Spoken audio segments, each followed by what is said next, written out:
Starting with a tactical summary, AKB typically played long to a focal point who would then flick it on for runners. On the rare occasion Chelsea held possession in midfield, they sought to build up in the wide areas with a near-sided wide forward, becoming a wide midfielder to help cross for the other centre forward in the box, or pull back for supporting players. Of course, with Kerr leading the line, Chelsea were happy to counter-attack, consistently playing early through balls for Kerr or Wrighton and later James to chase, contributing to their very low passing numbers and possession. In contrast, Barcelona built up, occasionally in a 2-4-1-3 with Aitana floating between the lines and Barriuelo also narrowing to allow Rolfo to push higher up, with Caldente on the pitch, dropping and swapping with other centre midfielders and the wide midfielders holding their width and position high. They were able to progress through the thirds and try and force a transition in those wide areas or just force Chelsea into retreating. In midfield possession, the near-sided fullback would typically invert, most often Bronze, and often both wide midfielders would narrow, but more often Barriuelo could even be seen all the way on the right-hand side. This allowed Rolfo to push higher up. The positioning of the Barca forwards created ambiguity for the Chelsea wide centre-backs and wing-backs and space for third player runs, and of course this dragged the Chelsea midfield across the pitch to prevent the wing-backs being outnumbered. Initially, Gaise tried to position in the channels to help provide a focal point for counter-attacks, and later Oshuala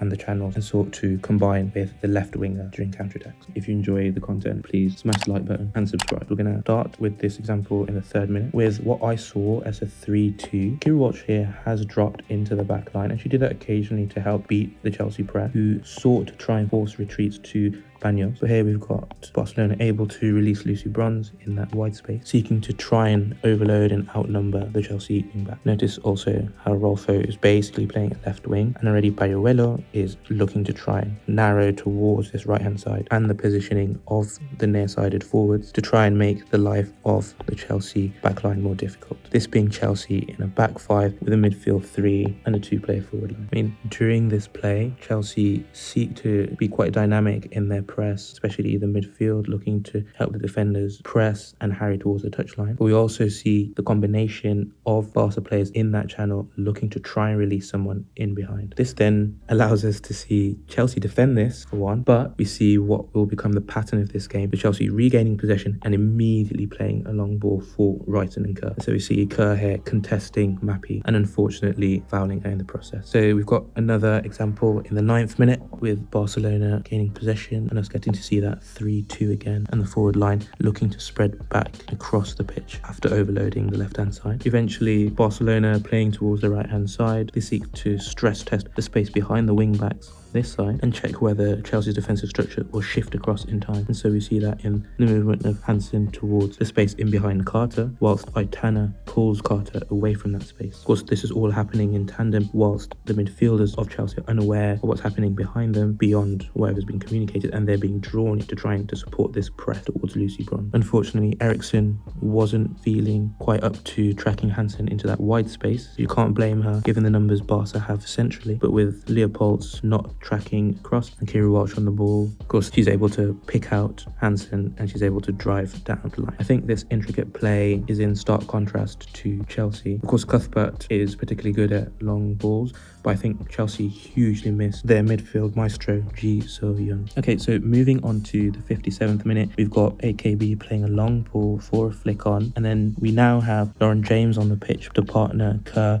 and Wrighton. So Wrighton has now dropped to more of a CAM position where Kankovic was playing, and we get to see Chelsea's 3-4-1-2 press towards Banos, who here we see under intense Chelsea pressure is forced into clearing the ball. This was something that happened more often than one would expect in the next leg. As the play progresses, Chelsea have a throw-in which is initially defended, but I quite like this initial part of the scenario because you see Eriksson just kick the ball long, and things like this, yes, they're trying to play long to Kerr and James and Wrighton, but these kind of passes typically have low success rates and likely feed into one, the momentum, but then also affect the mentality or the willingness to take possession in the midfield. Anyway, we see the contrast here with Paredes bringing the ball down under pressure just as Eriksson was and firing the ball into Bonmati, who's willing to drop and take the possession. possession in a contested space, although she's immediately cleared out by Cuthbert. But then from there, we get to see the Barcelona midfield shape again, the overload in the right-hand side half space, and the Chelsea 5-3-2 narrowing towards the touchline, with Rolfo allowed to push higher up the pitch, although typically more reserved, not staying on the shoulder of the last man, whilst the far-sided forward is positioned to try and pin the wing-back and wide centre-back away from Rolfo. And so we see Barca eventually try and take advantage of the space accruing to the far side with this switch, which is initially defended, but Mapillon